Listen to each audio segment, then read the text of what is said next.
अवधूत चिंतन श्री गुरुदेव दत्त.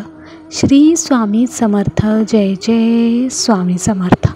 नमस्कार प्रेमळ स्वामी भक्त हो. तुमचं आपल्या महाराजांच्या भक्तिमार्ग एक मार्ग स्वामी सेवेचा ह्या यूट्यूब चॅनलमध्ये मनापासून स्वागत.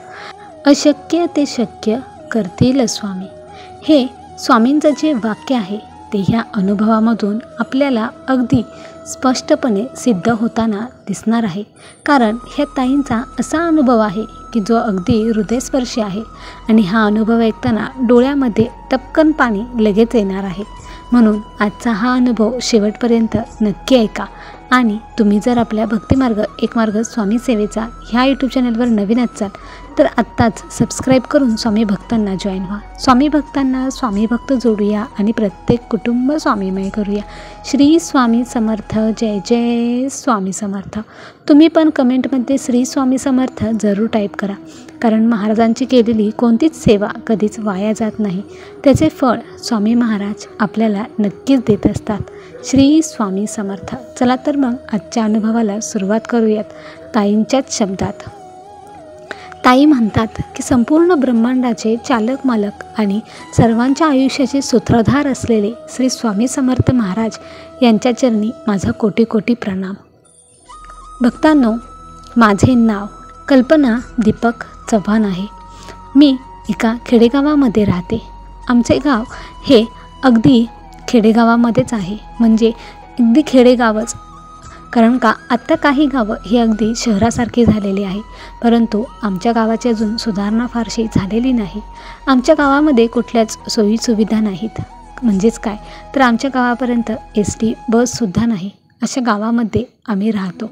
माझ्या कुटुंबामध्ये मी, माझे मिस्टर, माझी 2 मुलं आणि 2 सुना असे आमचे कुटुंब आहे. भक्तांनो, माझे जे मिस्टर आहेत ते अत्यंत दारुडे आहेत. म्हणजे ते खूप प्रमाणात दारू प्यायचे. अगदी ते जेव्हा 9वी-10वीला होते अगदी तेव्हापासून ते दारू पितात. त्यांना दारूचे प्रचंड व्यसन आहे. इतके की त्यांना ते पूर्ण 24 तास म्हटलं ना तरी पण ते दारूच्याच नशेत असतात. आणि ह्यामुळे आमच्या संसाराचा फारसा काही ताळमेळ लागला नाही. म्हणजे आम्ही जी प्रगती करायला हवी होती ती आमची प्रगती झालेली नाही. अगदी आमचे हालाखीचे दिवस राहिले. कंटिन्यूच आम्ही गरिबीतच दिवस काढले. जे काही मी कष्ट करायचे त्याच्यावरतीच माझं घर चालायचं. मी शेतामध्ये लोकांकडे मोलमजुरी करायचे. शेतामध्ये मी कामाला जायचे तेव्हा कुठे घरामध्ये 4 पैसे यायचे. माझा नवरा जिथे कामाला जायचा ते सर्व पैसे तो दारूसाठी उडवायचा.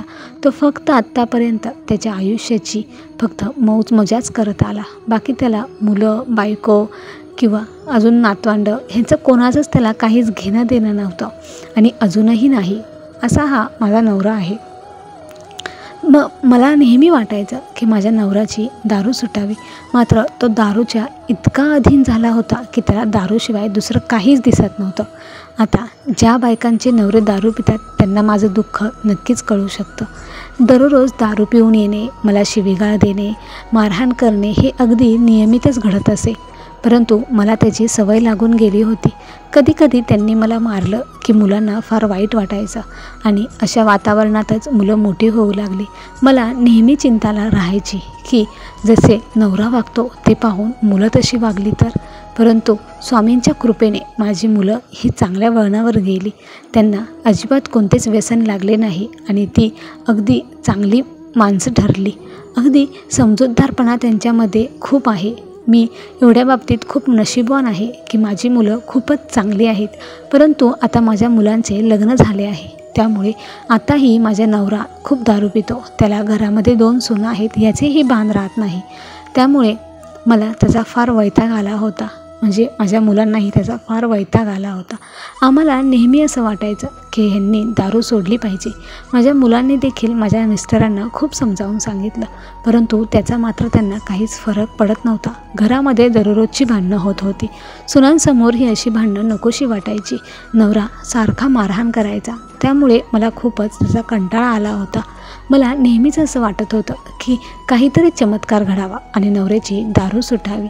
मला माझ्या मुलाने एक मोठा मोबाईल घेऊन दिला.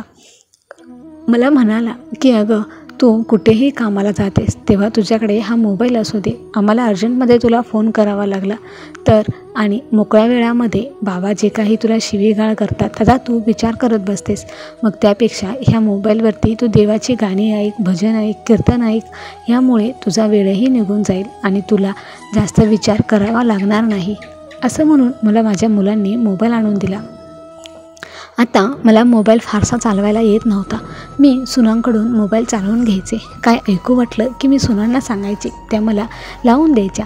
असंच एकदा माझी सूनने तारक मंत्र लावला आणि मी तो तारक मंत्र ऐकला. एकदा माझ्या मोबाईलवरती तारक मंत्र लागल्यामुळे मला पुन्हा पुन्हा सारखे स्वामींचे व्हिडिओ येऊ लागले आणि आत्ता मला बऱ्यापैकी यूट्यूबमधला समजू लागलं होतं. मी मग सारखेच स्वामींचे व्हिडिओ बघत बसायचे. स्वामींची कशी सेवा करायची किंवा स्वामींचे अनुभव, स्वामींचे तारक मंत्र, स्वामींची गाणी हे मी प्रचंड प्रमाणात ऐकायला लागले आणि यामुळेच माझी स्वामींविषयीची ओढ ही वाढू लागली. आता मलासुद्धा स्वामींचे सेवा करण्याचा मोह होऊ लागला. परंतु प्रत्येक सेवेमध्ये स्वामी चरित्र सारामृत हे नियमितपणे वाचायचे. हे सेवा मी ऐकली होती, परंतु मला तर वाचता येत नव्हते आणि तारक मंत्र देखील म्हणायला सारखा सांगत होते. आता मलाही तारक मंत्र पाठ नव्हता. असंच मी एकदा तारक मंत्राच्या तीर्थाबद्दल ऐकलं आणि मी ठरवलं की स्वामींचा जप आणि स्वामींचा तारक मंत्र हे नेहमी करून बघायचं. म्हणून मग मी काय करू लागले की मोबाईलवरच तारक मंत्र चालू झाला की त्यासोबतच मला जसा तोडका मोडका येत होता तेवढा तारक मंत्र मी म्हणत होते आणि मी ते पाणी घेऊन त्यावरती हात ठेवून तो तारक मंत्र म्हणत होते. असंच ते तारक मंत्राचं तीर्थ आता बनू लागलं होतं आणि हळूहळू माझा तारक मंत्र देखील पाठ होत होता. मला सारामृतातील अध्याय वाचायला येत नव्हते, म्हणून मी माझ्या सुनांना वाचायला सांगायचे आणि मी ते ऐकत बसायचे. आता तारक मंत्राचं तीर्थ मी मिस्टरांना देऊ लागले. अगदी वर्षभर मी मिस्टरांना दररोज तारक मंत्राचं तीर्थ देत होते आणि मला भीती वाटायची की मिस्टर दररोज दारू पितात. मग त्यांनी तारक मंत्राच्या तीर्थामध्ये जर दारू मिक्स केली आणि ती पिली तर मग हा केवढा मोठा अनर्थ होईल, म्हणून ह्याची मला सारखी भीती लागून राहायची. म्हणून मी आता काय करू लागले की सकाळी ते उठले ना की मगच मी त्यांना तारक मंत्राचं तीर्थ हे देऊ लागले. आणि असंच मग वर्ष गेलं आणि माझा फक्त स्वामींवरती विश्वास होता की आज ना उद्या माझ्या मिस्टरांची दारू ही नक्की सुटेल. मला फक्त भीती होती की माझ्या मिस्टरांना दारूच्या व्यसनापायी काही होऊ नये, कारण कित्येक लोकांचे लिव्हर हे दारूमुळेच खराब होतात. त्यामुळे मला सारखी भीती लागून राहायची आणि आमची परिस्थिती गरीब असल्यामुळे आम्हाला दवाखान्याचा खर्च देखील झेपणारा नव्हता. म्हणून मला सारखं असं वाटायचं की मिस्टरांनी आता तरी दारू सोडून द्यावी, परंतु मिस्टर मात्र काही ऐकायला तयार नव्हते. आता तारक मंत्राचं तीर्थ पीत होते. वर्ष झालं आणि एक दिवस माझे मिस्टर असेच दारू पिऊन आले आणि घरामध्ये भांडण करू लागले. मग भांडण करता करता त्यांना अचानक चक्कर आली आणि ते जमिनीवर थाडकन कोसळले. त्यांना आम्ही लगेच हॉस्पिटलमध्ये घेऊन गेलो. जास्त पैसे नसल्यामुळे आम्ही त्यांना गव्हर्मेंट हॉस्पिटललाच नेलं. गव्हर्मेंट हॉस्पिटलमध्ये नेल्यानंतर त्यांच्या पूर्ण शरीराची तपासणी केली आणि नंतरच्याला माझ्या मिस्टरांना काय होतं आहे का असं विचारलं तर माझ्या मिस्टरांनी सांगितलं की त्यांच्या जिभेला काही गरे पडलेले आहेत, त्यांना खाता वगैरे व्यवस्थित येत नाही आणि शिवाय पोटात देखील सारखं दुखतं. मग त्यांना पोटामध्ये सर्व काही पाण्यात आलं तर त्यांच्या लिव्हरचे थोडीशी डॅमेज झालेलं आहे असं सांगितलं. डॉक्टरांनी त्यांना कोणते व्यसन आहे का असं विचारलं तेव्हा माझ्या मिस्टरांनी मला व्यसन नाही असं सांगितलं, परंतु आम्ही मात्र त्यांना दारूचे व्यसन आहे हे स्पष्टपणे डॉक्टरांना सांगितलं, कारण डॉक्टरांपासून काहीच लपवायचे नसते. म्हणून आम्ही डॉक्टरांना खरं काय ते लगेच सांगितलं. तेव्हा डॉक्टर म्हणाले की तुम्हाला दारूचे व्यसन आहे, त्यामुळे तुम्हाला लिव्हरचा प्रॉब्लेम आहे, तुम्ही जास्त दिवस आता जगू शकणार नाही. जर तुम्ही दारू घेतली तर तुमचा 5 ते 6 महिन्यामध्येच आयुष्य संपून जाईल आणि जर तुम्ही दारू नाही घेतली तर कदाचित तुम्ही 2-3 वर्षासाठी नक्कीच जगू शकाल. आता काय करायचे हे तुम्ही ठरवा. हे ऐकून माझ्या मिस्टरांच्या पायाखालची जमीनच सरकली. त्यांना आता प्रचंड भीती वाटू लागली, कारण मरणाची भीती ही प्रत्येकालाच असते. आता ते पूर्ण मरणाच्या दारामध्ये उभा होते आणि हे ऐकून मला तर काहीच सुचेना की कसे जरी असले तरी ते माझा नवरा होता आणि आपल्याला त्याची 100% ही प्रेम असतेच आणि कुठल्याच स्त्रीला असं वाटत नाही की तिचा नवरा हा अगदी थोड्या कालावधीसाठीच जिवंत आहे आणि हे आपण कोणच सहन करू शकणार नाही. तर भक्तांनो, अशी तेव्हाची परिस्थिती होती की ती सहन करताच येत नव्हती. ते दिवस आज जरी आठवला तरी अंगावरती शहारे येतात. मग काय झालं, माझ्या मिस्टरांना आम्ही घरी घेऊन आलो. त्यांना डॉक्टरांनी गोळ्या औषधं सर्व काही दिलं होतं, परंतु अजिबात दारू प्यायची नाही असं सक्त बजावून सांगितलं होतं.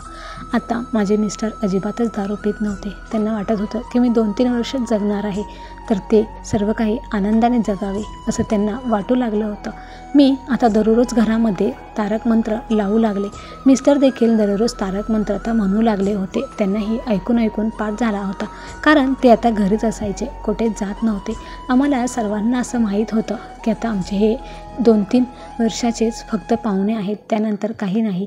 परंतु मला मात्र यावरती विश्वास नव्हता. मला फक्त स्वामींवरतीच विश्वास होता की काहीही झालं तरी स्वामी माझं कुंकू अगदी बळकट ठेवणार, त्याला काहीच होऊ देणार नाही. मी आता स्वामींची सेवा वाढवली आणि सर्व काही स्वामींच्या सेवेप्रमाणे करू लागले. मी गुरुचरित्र पारायणाबद्दल ऐकलं आणि मी माझ्या सुनेला सांगितलं की आपण गुरुचरित्र पारायण एकदा करायचं का? तर माझी सून हो म्हणाली आणि मी तिला गुरुचरित्र वाचायला बसवले. आमच्या घरामध्ये गुरुचरित्रचं पारायण झालं. त्याचं उद्यापन आम्ही खूप आनंदाने केलं. पुन्हा आम्ही नवनाथाचं पारायण देखील केलं आणि पुन्हा सत्यनारायण घातला. असे देवाधिकाचे कार्यक्रम सतत चालूच होते. फक्त एकच स्वामींकडे मागणं होतं की माझं कुंकू महाराज बळकट ठेवा, काहीच होऊ देऊ नका. आणि मग अशीच 2-3 वर्ष गेली. मिस्टरांची ट्रीटमेंट ही चालूच होती आणि मग आम्हाला डॉक्टरकडे चेकअपसाठी जायचं होतं. आता पूर्ण 3 वर्ष होऊन गेली होती. आम्ही डॉक्टरांकडे चेकअपसाठी गेलो आणि डॉक्टरनी पुन्हा एकदा सर्व शरीराची पूर्ण तपासणी केली आणि त्यांनी सांगितलं की तुमचा लिव्हरचा भाग जो डॅमेज झाला होता तो आता पूर्णपणे व्यवस्थित आहे, तुम्हाला कोणत्याच प्रकारचा धोका नाही. हा चमत्कार कसा घडला हे आम्हाला माहीत नाही, परंतु आता तुमच्या जीवाला काहीच धोका नाही. हे ऐकून आम्हाला फारच आश्चर्य वाटले. मला तर काही कळेनाच की एवढा मोठा चमत्कार कसा घडला. हे सर्व काही स्वामींनी घडवूनच आणलं होतं. फक्त माझ्या मिस्टरांना सद्बुद्धी द्यावी ह्यासाठीच ही सर्व योजना स्वामींनी आखलेली होती आणि स्वामींच्या कृपेने माझ्या मिस्टरांची दारू सुटली आणि ते आमच्यासोबत आनंदाने जगू लागले. आम्हाला फक्त ह्याच गोष्टीची अपेक्षा होती की मिस्टरांनी दारू सोडावी आणि आम्हा सर्वांसोबत आनंदाने राहावे. श्री स्वामी समर्थांनी माझी ही इच्छा पूर्ण केली. श्री स्वामी समर्थ. तेव्हापासून मी महाराजांच्या अगदी निरंतर सेवेत आहे. महाराजांची सेवा मी खूप मनापासून करते. मी फक्त तारक मंत्र आणि श्री स्वामी समर्थ या नामाचा जप करते. एवढीच सेवा माझ्या हातून घडते. या व्यतिरिक्त मी कोणतीच सेवा करत नाही.